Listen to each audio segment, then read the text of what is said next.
to former US Naval Intelligence Officer John Jordan. He joins us live now. John Jordan, good to see you. It was vintage Trump. He was celebrating. He name-checked almost everyone in the room. He even celebrated some of the mainstream media. Couldn't believe he held up a newspaper.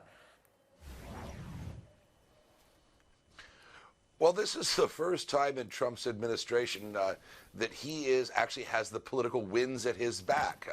Impeachment's behind him. It's off of the front pages. And on the front pages now are the booming U.S. economy. In the United States today, we had another fantastic jobs report, more jobs being created at a faster pace, exceeding economists' expectations. So he's got that to talk about.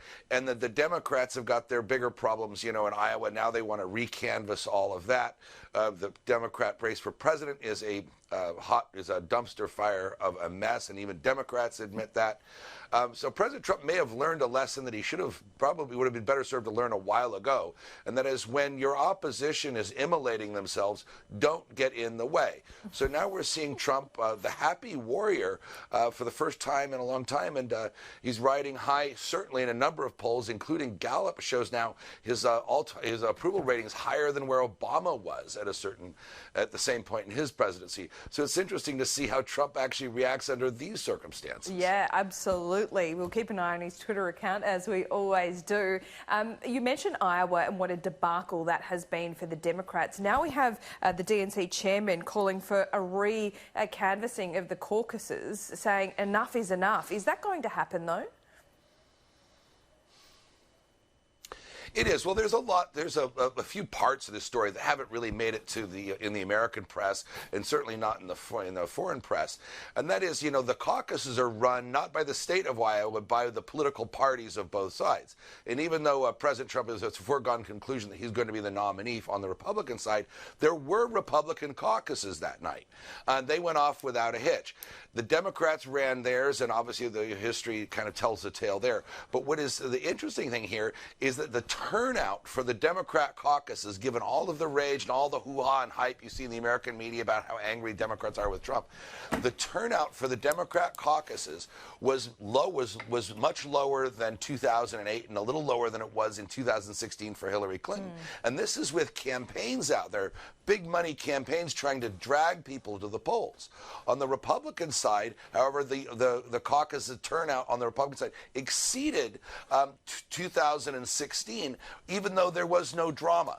So if there's a barometer, this is the first data point we actually have a barometric reading of the intensity, the voter intensity of both parties. And on the Republican side, no drama, huge turnout. On the Democrat side, a lot of drama and campaigns trying to drag people to the polls by the scruffs of their neck, and they still couldn't get big turnout numbers. So that's a story that may play out in, we want to see more data points as the race unfolds, but it was a stunning number. And a lot of Democrat commentators in the American press commented on that also.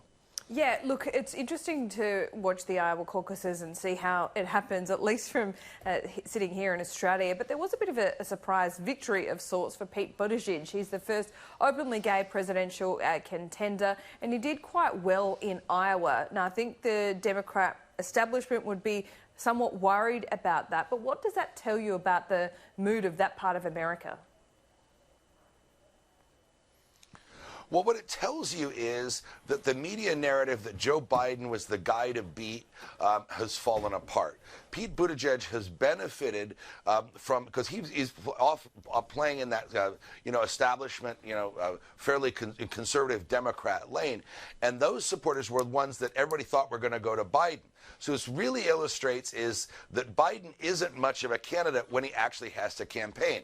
Biden had great numbers earlier, and there's a big, we were talking about this, Laura, for months ago, about how Biden, may be on a glide path to the nomination.